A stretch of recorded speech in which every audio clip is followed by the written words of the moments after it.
जब मैंने अंकल का हथियार देखा तो वो एक लोहे का रॉड जैसा दिख रहा था। उसकी लंबाई और आकार ने मुझे डरा दिया। मेरी आंखें डर से फट गई और मैं चिल्लाने लगी, अंकल ये क्या है? आप हथियार इतना बड़ा लेकर घूम रहे हैं? उसको देखकर मैं घबरा गई। फिर अंकल ने प्यार से पुचकारा और उस हथियार को मेरे हाथ में पकड़ा दिया। फिर मैं उस पर अपना हाथ फेरने लगी। चलो दोस्तों, शुरू से बताती हूँ क्या हुआ था। मेरा नाम महिमा है और मेरी उम्र 17 साल है। दोस्तों, जून का महीना था। गर्म हवाओं और लू के थपेड़ों के बीच गांव के हर घर में शादियों का माहौल था। हर तरफ शादी की रौनक और चहल पहल थी। मेरे घर में भी एक बड़ी शादी थी जो मेरी मौसी के बेटे की थी। पूरा परिवार शादी में जाने के लिए तैयार था, लेकिन एक समस्या थी।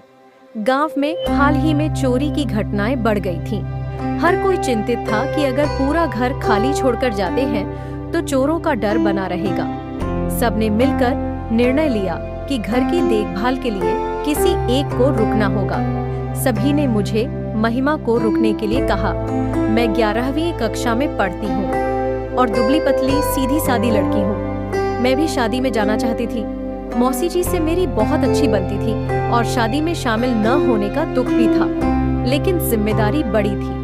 पापा ने मेरी ओर देखा और कहा, महिमा तुम घर पर रुक जाओगी?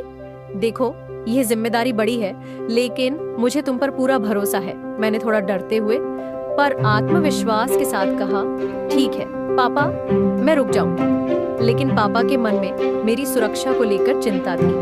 महिमा अकेली लड़की है, अगर कोई चोर आ गया तो? पापा ने यह बात माँ से कही। फिर उन्होंने अपने सबसे खास दोस्त कमल अंकल को फोन किया। कमल, एक बात है, पापा ने कहा, हम शादी में जा रहे हैं, लेकिन महिमा को घर पर छोड़ना पड़ रहा है। मुझे उसे अकेले छोड़ने का डर है। अगर तुम्हें कोई दिक्कत न हो तो क्या तुम 2-3 दिनों के लिए हमारे यहाँ रुक सकते हो? कमल अंकल ने बिना झिझक हाँ कर दी। वह पापा के सबसे अच्छे और भरोसेमंद दोस्त थे। मुझे याद है जब कमल अंकल आए तो उनके चेहरे पर एक सुकून देने वाली मुस्कान थी। उन्होंने मुझसे कहा, महिमा चिंता मत करो, जब तक मैं हूँ कुछ नहीं होगा, बस तुम अपनी पढ़ाई करो। पापा और पूरा परिवार शादी में चले गए। घर की जिम्मेदारी अब मुझ पर और कमल अंकल पर थी। शुरुआत में मुझे थोड़ा अजीब लगा। घर में सिर्फ मैं और कमल अंकल थे, लेकिन उन्होंने मुझसे बहुत सहजता से बातें की और मुझे विश्वास दिलाया कि तुम चिंता मत करो। शाम को हम दोनों घर की लाइट्स चेक करते और दरवाजे अच्छी तरह बंद करते।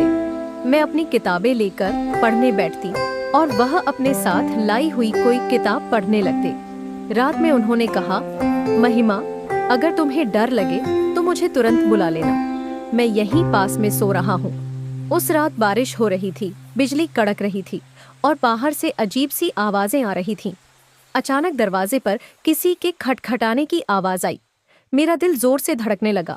मैंने हिम्मत करके कमल अंकल को आवाज दी। उन्होंने मुझे शांत कराया और दरवाजे पर जाकर देखा। बाहर कोई नहीं था, शायद हवा की वजह से कुछ गिरा होगा। उन्होंने कहा, डरो मत, मैं हूं ना, सब ठीक है। पापा और मम्मी अब तक शादी से लौटे नहीं थे। समय रात के 10 बजे का हो चला था। बारिश और ठंडी हवा के बीच सन्नाटा पूरे गांव में फैल चुका था। घर में मैं और कमल अंकल ही थे। मैंने घड़ी की ओर देखा और बेचैनी से कहा, अंकल, मम्मी पापा अभी तक नहीं आए, क्या सब ठीक होगा? कमल अंकल ने मेरी ओर मुस्कुराकर देखा और बोले, महिमा चिंता मत करो, बारिश की वजह से सड़कें खराब हो गई होंगी, इसीलिए देर हो रही होगी। उनकी बातों से मुझे थोड़ा सुकून मिला, लेकिन मन में एक अजीब सी घबराहट बनी रही। तभी अचानक बाहर से किसी के कदमों की आवाज आई। मेरे दिल की धड़कन तेज हो गई। मैंने डरते हुए कहा, अंकल कोई दरवाजे पर है? कमल अंकल फौरन खड़े हुए और बोले, तुम यहीं रहो, मैं देखता हूँ। उन्होंने एक मोटी छड़ी अपने साथ ली और दरवाजे की ओर बढ़े। उन्होंने धीरे धीरे दरवाजा खोला। बाहर अंधेरा था और सिर्फ बारिश की आवाज सुनाई दे रही थी। कौन है? कमल अंकल ने जोर से पूछा। थोड़ी देर तक कोई जवाब नहीं आया। तभी एक कमजोर आवाज सुनाई दी, भाई साहब मुझे मदद चाहिए, मेरी गाड़ी खराब हो गई है। कमल अंकल ने मुझे आवाज दी, महिमा टॉर्च लेकर आओ। मैं घबराते हुए टॉर्च लेकर आई। दरवाजे पर एक अजनबी आदमी खड़ा था। वह भीगा हुआ और परेशान लग रहा था।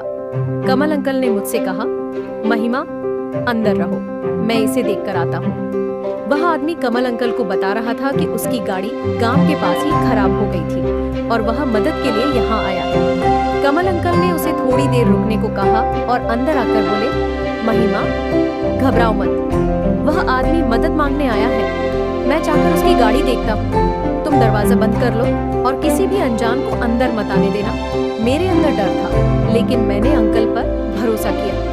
वह उस आदमी के साथ बाहर गए। कुछ देर बाद वह लौटे और बताया कि गाड़ी की मरम्मत हो गई है। उस अजनबी ने धन्यवाद कहा और चला गया। जब अंकल वापस आए तो उन्होंने मुझसे कहा, महिमा ऐसी स्थिति में शांत रहना सबसे जरूरी है। डर से कुछ नहीं होता, समझदारी से काम लो, जैसे अभी किया।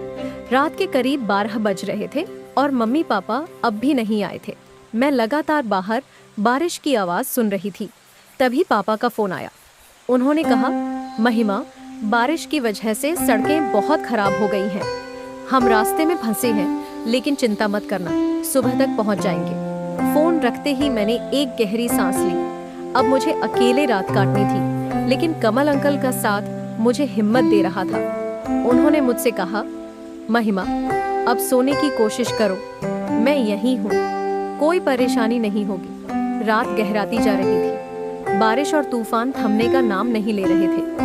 हर बार बिजली चमकती तो घर की दीवारों पर उसकी चमक फैल जाती और उसके बाद जोर की गर्जना होती। बाहर हवा इतनी तेज थी कि खिड़कियां बार बार जोर से बजने लगती थीं। मुझे हर छोटी आवाज से डर लगने लगा था। मैंने कमल अंकल से कहा, अंकल मुझे बहुत डर लग रहा है।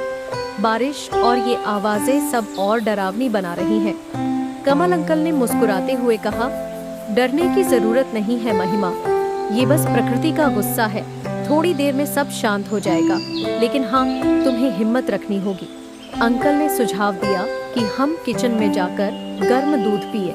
मैंने चुपचाप सहमति में सिर हिलाया और उनके साथ किचन में गई। वह चूल्हा जलाने लगे, लेकिन तूफान की वजह से बिजली गुल हो गई थी। अब क्या करें? मैंने घबराते हुए पूछा। अंकल ने अपने बैग से एक पुरानी लालटेन निकाली और उसे जलाया। लालटेन की हल्की रोशनी से किचन थोड़ा रोशन हो गया। अंकल ने दूध गर्म किया और मुझे पकड़ाते हुए कहा, लो इसे पी लो, इससे तुम्हारा मन थोड़ा शांत होगा। हम दोनों किचन में बैठे बैठे बातें करने लगे। उन्होंने मुझे अपने बचपन की कहानियां सुनानी शुरू की। वह किस्से इतने दिलचस्प थे कि मेरा डर थोड़ी देर के लिए कम हो गया। अचानक बाहर से एक जोर की आवाज आई। ऐसा लगा जैसे किसी ने दरवाजा खटखटाया हो। मैं घबरा गई और अंकल की ओर देखा। उन्होंने तुरंत मुझे शांत किया और कहा, यहीं रहो, मैं जाकर देखता हूँ। उन्होंने छड़ी उठाई और धीरे धीरे दरवाजे की ओर बढ़ी। मैंने लालटेन को कसकर पकड़ा और एक कोने में खड़ी हो गई। अंकल ने दरवाजे को हल्का सा खोला और बाहर झांका। बारिश अभी भी तेज हो रही थी। बाहर कोई नहीं था, लेकिन दरवाजे के पास एक कुत्ता भीगा हुआ बैठा था। शायद वह बारिश से बचने के लिए वहां आया था। अंकल ने राहत की सांस ली और मुझे आवाज दी, महिमा डरने की जरूरत नहीं है, ये तो बस एक कुत्ता है, बेचारा बारिश से बचने यहाँ आया है। उन्होंने कुत्ते को अंदर आने दिया और उसके लिए एक कोने में जगह बना दी। मैं थोड़ा शांत हुई, लेकिन मेरी नजरें अब भी खिड़कियों और दरवाजे पर टिकी थी। रात के करीब 2 बज गए थे, लेकिन तूफान का शोर कम नहीं हो रहा था। तभी अचानक खिड़की का एक शीशा टूटकर गिर गया। मैंने जोर से चीख मारी। अंकल तुरंत मेरे पास आए और बोले, डरो मत महिमा, ये बस हवा की वजह से हुआ है, मैं इसे ठीक करता हूँ। उन्होंने खिड़की पर एक बड़ा सा कपड़ा बांध दिया ताकि और हवा ना आए। तूफानी रात लंबी और डरावनी थी, लेकिन कमल अंकल के साथ होने से मुझे हिम्मत मिली। उन्होंने हर बार मुझे समझाया और शांत किया। बारिश की बूंदें तेज होती जा रही थीं और तूफानी हवाओं की गूंज पूरे घर में सुनाई दे रही थी। अचानक बादलों ने जोर से गरजना शुरू किया, जैसे आसमान फटने वाला हो। बिजली की चमक खिड़की से अंदर आई और फिर इतनी तेज गर्जना हुई कि मेरा दिल जोर से धड़कने लगा। डर के मारे मैं अपनी जगह से उछल पड़ी और दौड़कर कमल अंकल से चिपक गई। मेरी आंखें डर से बंद हो गई थीं और मैं उनके कंधे पर सिर रखकर कांप रही थी। अंकल, मुझे बहुत डर लग रहा है, मैंने धीरे से कहा। मेरी आवाज कांप रही थी। कमल अंकल ने तुरंत मुझे संभाला और मेरे सिर पर हाथ फेरते हुए कहा, महिमा, घबराओ मत, ये सिर्फ बादल गरज रहे हैं, कुछ नहीं होगा, मैं यहीं हूं तुम्हारे साथ। उनकी आवाज में इतना भरोसा था कि मुझे थोड़ी राहत महसूस हुई। उन्होंने मुझे धीरे धीरे कुर्सी पर बैठाया और कहा, चलो एक खेल खेलते हैं। जब भी बादल गरजे हम उसे गिनेंगे और देखेंगे कि अगली आवाज कितनी देर में आती है। मैंने कमजोर सी मुस्कान दी और उनकी बात मान ली। जब अगली बार बादल गरजे तो उन्होंने कहा, देखा, ये तो हमारी गिनती का हिस्सा था, डरने की जरूरत नहीं, ये सिर्फ कुदरत का खेल है। मैंने महसूस किया कि उनके साथ रहते हुए मेरा डर थोड़ा कम हो रहा था। उन्होंने कहा, महिमा, हमेशा याद रखना, डर को अपने ऊपर हावी मत होने दो। जितना डर को अपने दिमाग से दूर रखोगी उतना ही हिम्मत बढ़ेगी। उस रात जब भी बिजली चमकती या बादल गरजते, मैं डरने के बजाय अंकल की दी हुई गिनती वाले खेल में शामिल हो जाती।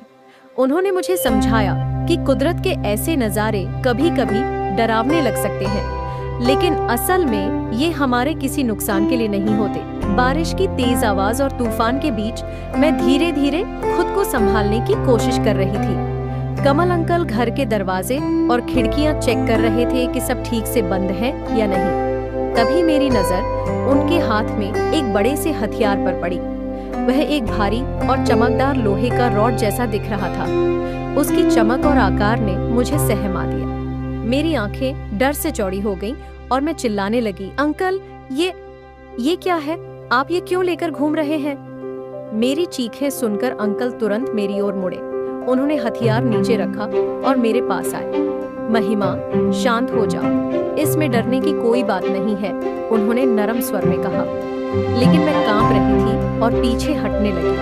उन्होंने मेरी ओर बढ़ते हुए कहा, महिमा, सुनो, ये सिर्फ एक सुरक्षा के लिए है। तुम्हें पता है, बाहर तूफान और चोरी का डर है। मुझे लगा अगर कुछ गलत होता है तो हमें अपनी और तुम्हारी सुरक्षा के लिए तैयार रहना होगा। इसीलिए मैं इसे साथ लेकर चल रहा हूँ। लेकिन मैं अभी भी घबराई हुई थी। लेकिन ये इतना बड़ा क्यों है? आप इसे लेकर क्या करने वाले थे? मैंने डरते हुए पूछा। अंकल ने मेरे कंधे पर हाथ रखा और कहा, महिमा, सुनो, ये हथियार सिर्फ डराने के लिए है। अगर कोई गलत आदमी दरवाजे पर आया तो ये उसे दूर रखने के लिए है। इसे इस्तेमाल करना मेरी आखिरी जरूरत होगी। मैं किसी को नुकसान पहुंचाने के लिए इसे नहीं लाया हूँ। मैं तुम्हारी और इस घर की सुरक्षा के लिए जिम्मेदार हूँ। तुम्हें मुझ पर भरोसा करना होगा। उनकी बातों ने मुझे थोड़ा शांत किया, लेकिन मेरे मन में अभी भी डर था। उन्होंने देखा कि मैं अभी भी डरी हुई हूँ, तो वह हथियार को एक कोने में रखकर बोले, देखो, मैं इसे यहाँ रख देता हूँ, अब तुम इसे भूल जाओ। जब तक मैं हूँ तुम्हें डरने की कोई जरूरत नहीं है। उसको देखकर मैं घबरा गई। फिर अंकल ने प्यार से पुचकारा और उस हथियार को मेरे हाथ में पकड़ा दिया। फिर मैं उस पर अपना हाथ फेरने लगी। उनकी इस बात ने मुझे थोड़ा सुकून दिया। मैंने गहरी सांस ली और सोफे पर बैठ गई। अंकल मेरे पास आए और बोले, महिमा, याद रखना, कभी कभी बड़े कदम उठाने की जरूरत होती है, लेकिन इसका मतलब ये नहीं कि हमें हिंसा पसंद है। ये सिर्फ हमारा बचाव है। तुम अब बिल्कुल डरना मत। उनकी बातें सुनकर मुझे महसूस हुआ कि मेरा डर बेवजह था। अंकल सच में सिर्फ मेरी सुरक्षा के लिए हर कदम उठा रहे थे। उस हथियार के बावजूद उनकी देखभाल और सच्चाई ने मुझे भरोसा दिलाया। धीरे धीरे मेरा डर खत्म हो गया और मैंने उनके साथ उस तूफानी रात का सामना करने के लिए हिम्मत जुटा ली। धन्यवाद।